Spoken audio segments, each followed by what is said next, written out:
Kinaikit naman ni Louis Feng ang kanyang mga mata at nagsabi na, dahil sa kanilang sinseridad ay gagawin nito ang kanilang mga nais.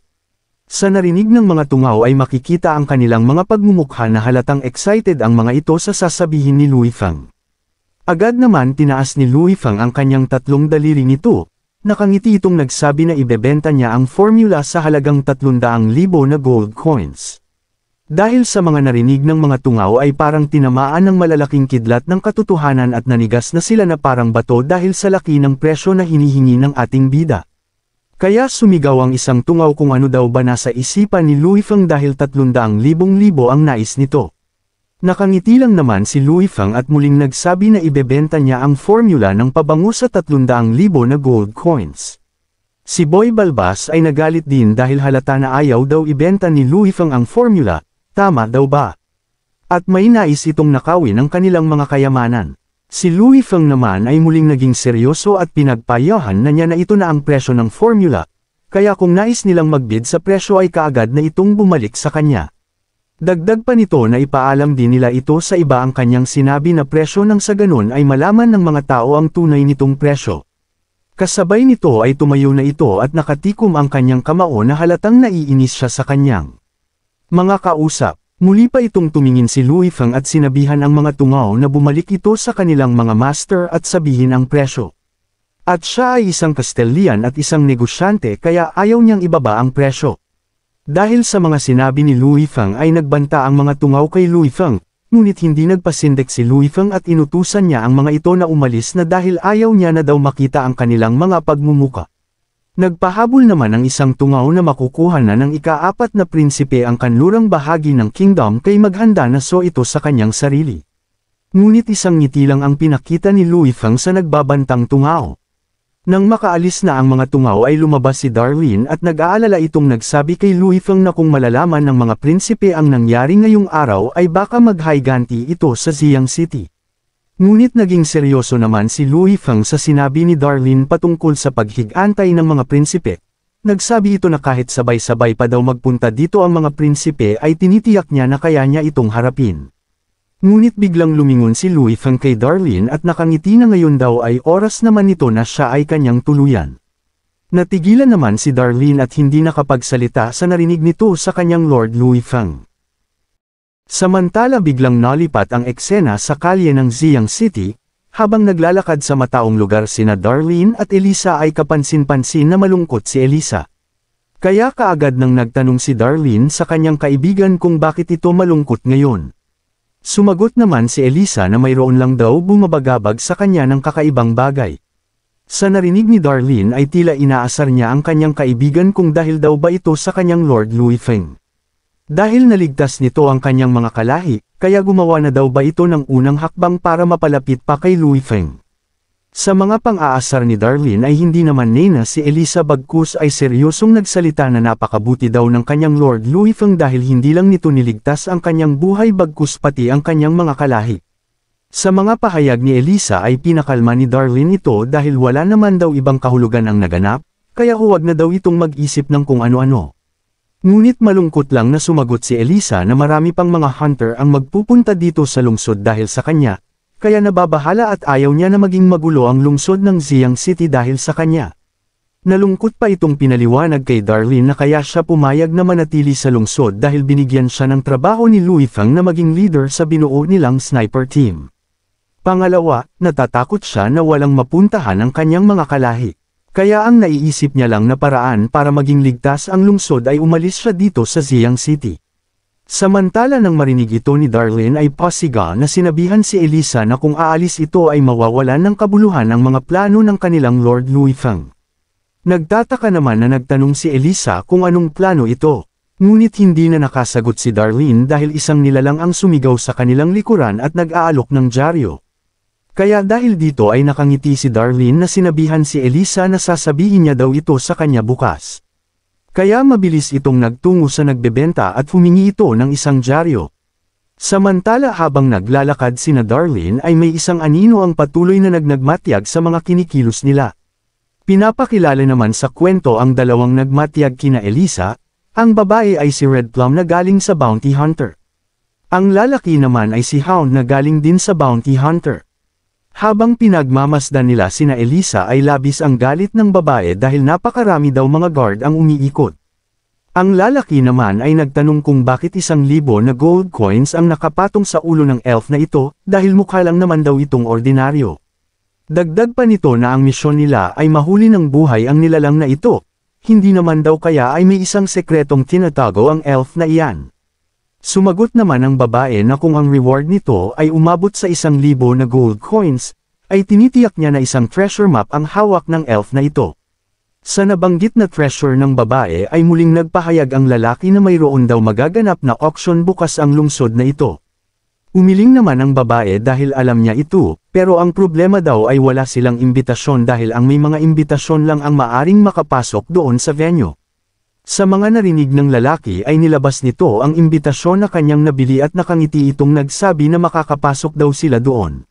Samantala maging ang tauhan ng pangalawang prinsipe ay nabalitaan na din ito ang magaganap na auction bukas. Pati ang dalawang tauhan ng ika-4 na prinsipe at narinig din nila ang pag-uusap ng dalawang tungaw patungkol sa auction na gaganapin bukas. Sa kanilang narinig ay tila hindi sila makapaniwala dahil ano naman daw ang magagandang bagay na pwedeng ma-auction sa mahirap na lungsod na ito.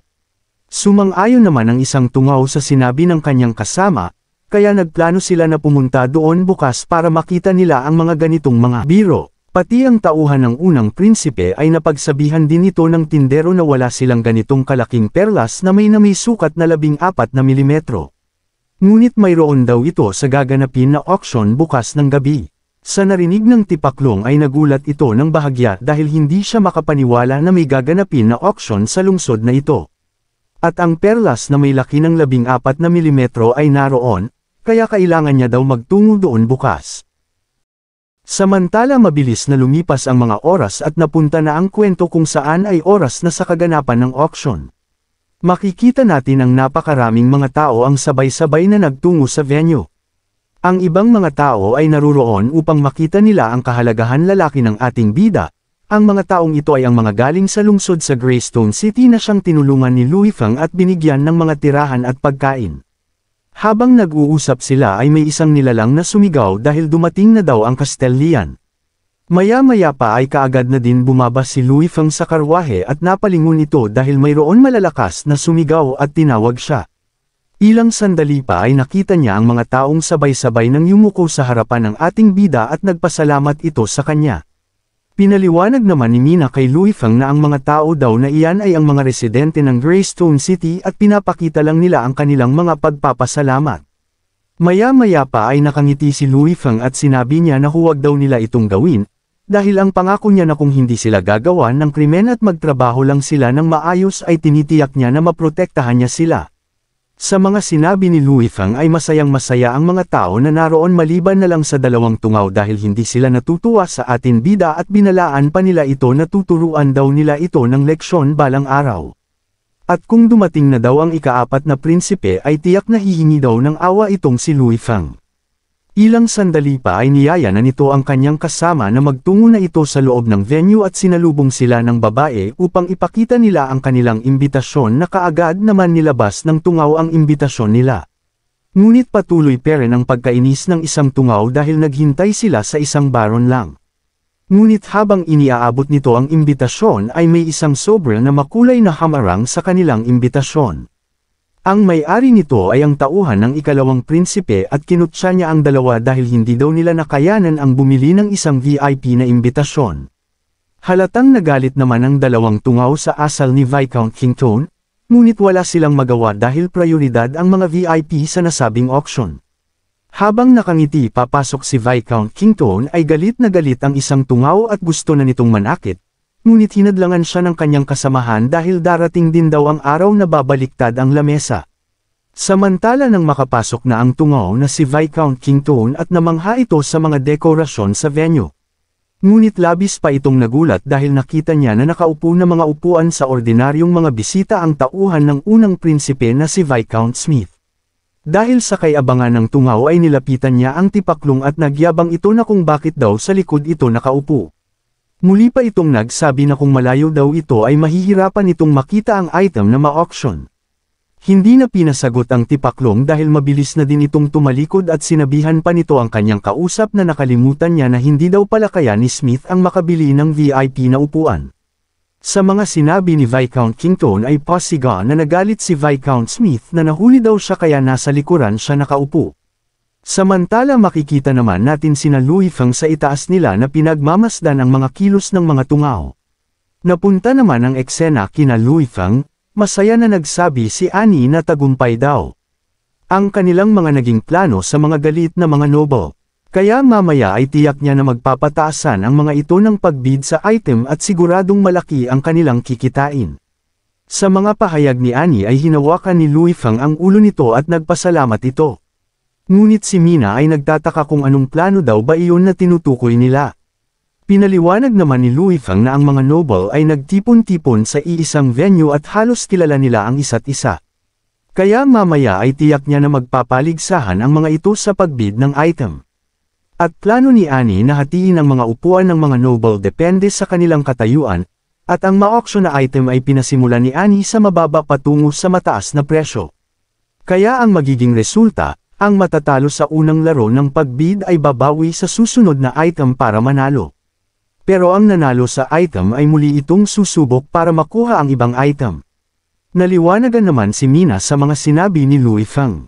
Ngunit nakangiti muling nagsalita si Louis Feng na panuulin daw nila kung paano sila kikita ng malaki ngayon, at sana daw ay ang mga noble na naririto ay hindi mga pulubi at sagana ang pagwaldas ng salapi.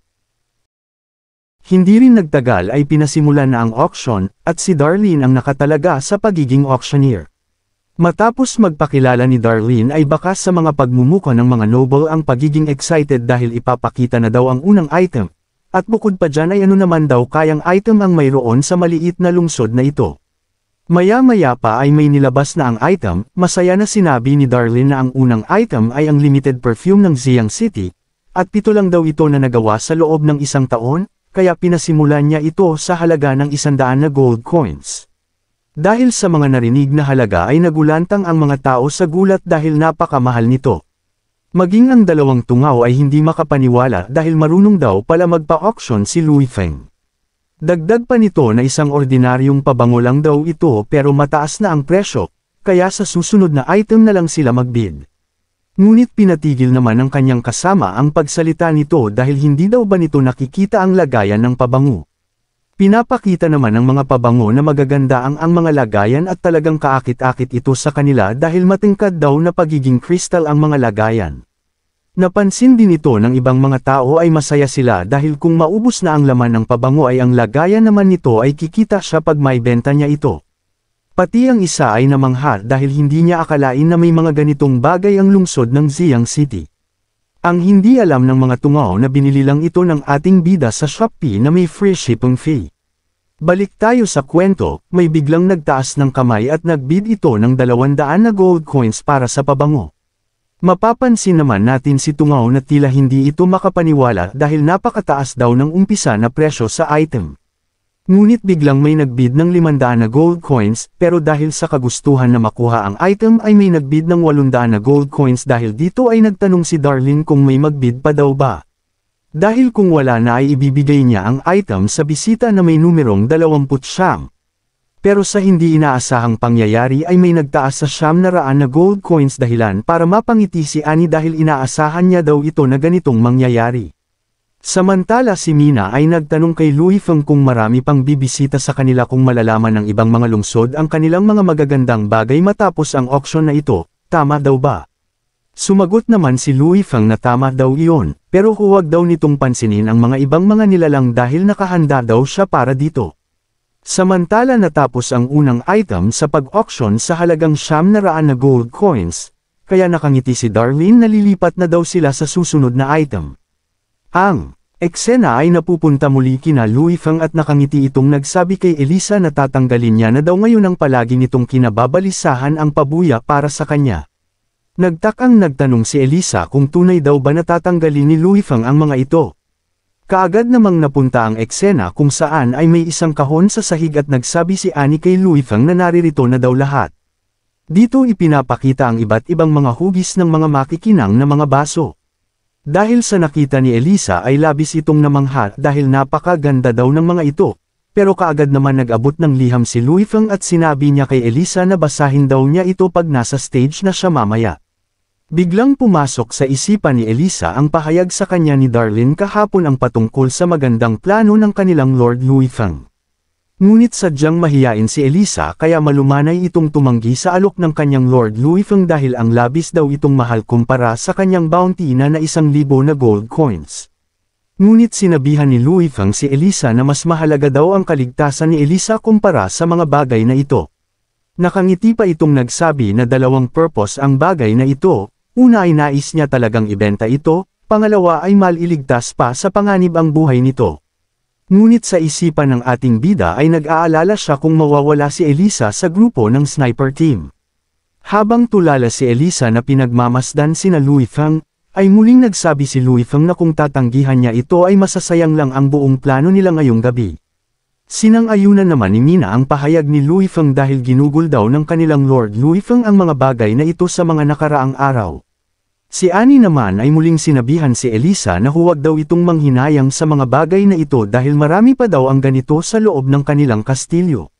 Sa mga narinig ni Elisa ay labis itong nanginginig sa tuwa dahil sa mga kabaitan ng ating mga bida.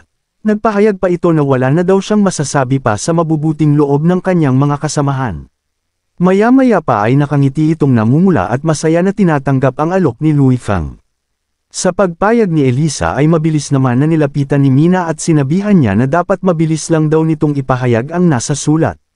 Si Annie naman ay pinayuhan niya din si Elisa na maya-maya daw ay siya na ang pupunta sa stage. Masaya naman na sumang-ayon si Elisa sa mga pahayag ni Mina at Annie, at hindi niya alam kung kaya niya, pero gagawin niya daw ito alang-alang sa kanilang Lord Louis Feng. Kaagad naman na tumungo si Louis Feng at masaya ito dahil tinanggap ni Elisa ang kanyang alok. Ngunit biglang namumula si Elisa at sinabihan si Louis Feng na mabuting tao daw ito ngunit palagi daw itong nagtago sa mga palumpong na hindi ito magandang gawain. Nagtaka naman si Louis Feng at tinanong nito si Elisa kung ano ang kanyang ibig sabihin. Ngunit ngumiti lang muli ito nang may masiglang pagmumuka at hulaan na lang daw ito ng ating bida. Ilang sandali pa ay nagpahayag si Darlene sa mga bisita na ibang tao naman daw ang magiging auctioneer sa ika-31 na item. Dahil sa sinabi ni Darlene ay tila nagtaka ang mga tao kung bakit ibang tao na ang magiging auctioneer. Ngunit ang isang bounty hunter na babae ay wala daw siyang pake dahil ang pabango daw na iyon ang nais niyang makuha. Habang naghihintay ang mga tao sa papalit kay Darlene ay samutseri ang mga inisip nila dahil parang mayroon pa daw atang kakaiba na mga bagay ang Ziyang City. Maya-maya pa ay pinakilala na sa kanila ang naglalakad na si Elisa, dahil dito ay labis naman na nagulat ang mga bounty hunter dahil ano daw kaya ang nais ng elf na ito. Ngunit nagsabi naman ang lalaking hunter na kumalma muna sila at panoorin nila kung ano ang nais nitong gawin. Ilang sandali pa ay nagsalita na si Elisa sa harapan ng mga tao, pinaliwanag nito na halos alam lahat ng mga bounty hunter ang patungkol sa kanyang bounty na 1,000 na gold coins. Sinabi niya na kaya ganoon kalaking halaga ang nakapatong sa kanyang ulo dahil mayroon siyang mahahalagang kayamanan na nais makuha ng mga ito. Ang halaga ng mga kayamanan na ito ay umaabot sa mahigit kumulang sa libo-libong mga gold coins. Dahil sa mga pahayag ni Elisa ay nagulantang muli ang mga tao sapagkat ang bounty nito sa ulo ay karapat-dapat sapagkat malaking kayamanan pala ang tinatago nito. Ilang sandali pa ay tinuro na ni Elisa ang bagay na kanyang hawak ng maraming taon, at sa araw daw na ito ay ipapa-auction niya na ito. Dahil dito ay nagalit ang mga tao at sumigaw na ipakita na daw nito ang laman ng kahon kung ano ang kayamanan na tinutukoy nito. Ang isa naman ay sumang-ayon sa sinabi ng tungao, at nagpahayag din ito na kung tunay naman daw kaya na mataas ang presyo nito.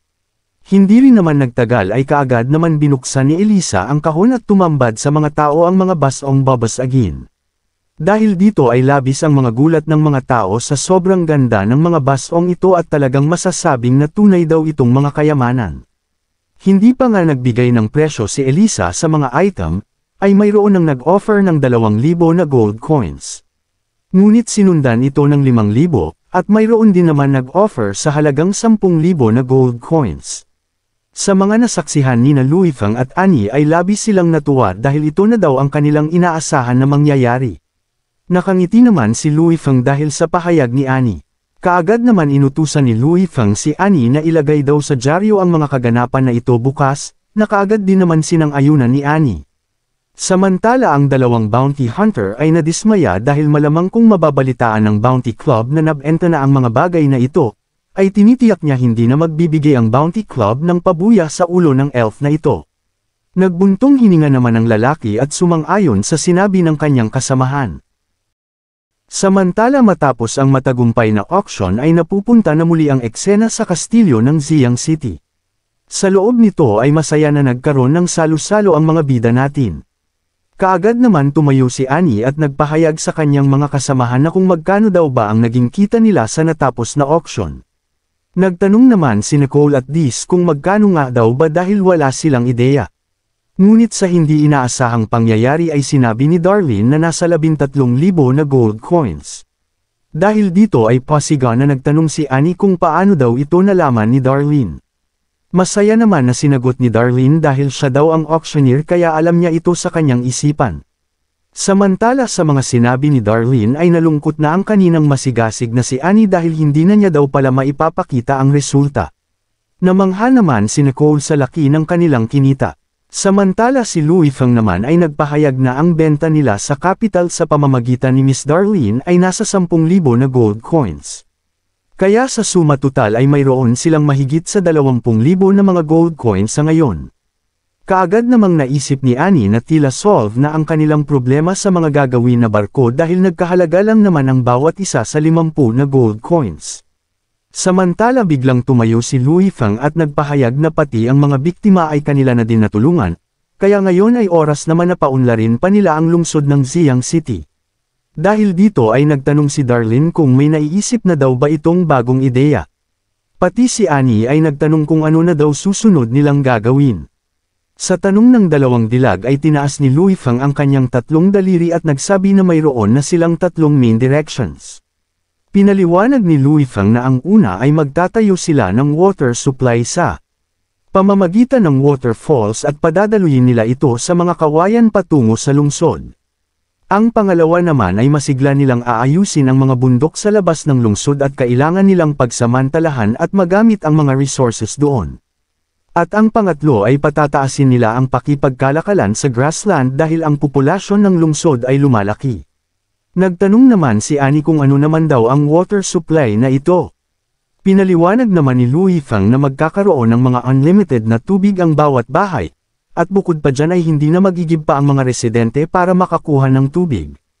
Napawaw naman sila sa kanilang mga narinig na paliwanag ng ating bida. Dahil dito ay nagtanong naman si Darlene kung magkakaroon na muli sila ng bahagi sa proyekto na ito tama daw ba. Nagsabi naman si Louis Feng na mayroon nga, pero mahabang mga usapin pa iyon at pag-usapan nila ito sa mga susunod na araw. Pero ngayon daw ay mag-focus mula sila sa selebrasyon, kaya tinaas nila ang kanilang mga baso at nag-cheers para sa pagpapaunlad ng lungsod ng Ziyang City.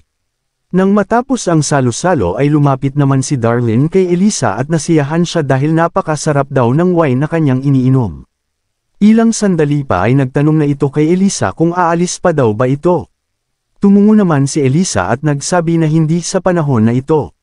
Dahil sa pahayag ni Elisa ay nagulat si Darlene dahil ang pahayag niya ay nagsasabi na may plano nga talaga itong umalis.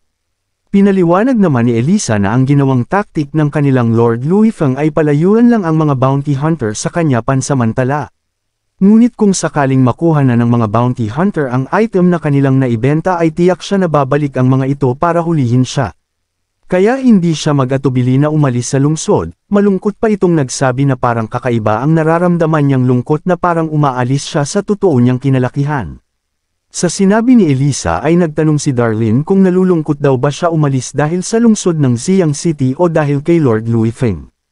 Biglang tumingin sa ibang direksyon si Elisa at nagsabi na hindi niya daw alam. Ngunit naging masaya ito at nagsabi na napaka-panatag niya kung alam niya na nag-aalala sa kanya si Louis Feng at marami ng mga iba't ibang mga bagay ay ibinigay nito sa kanya.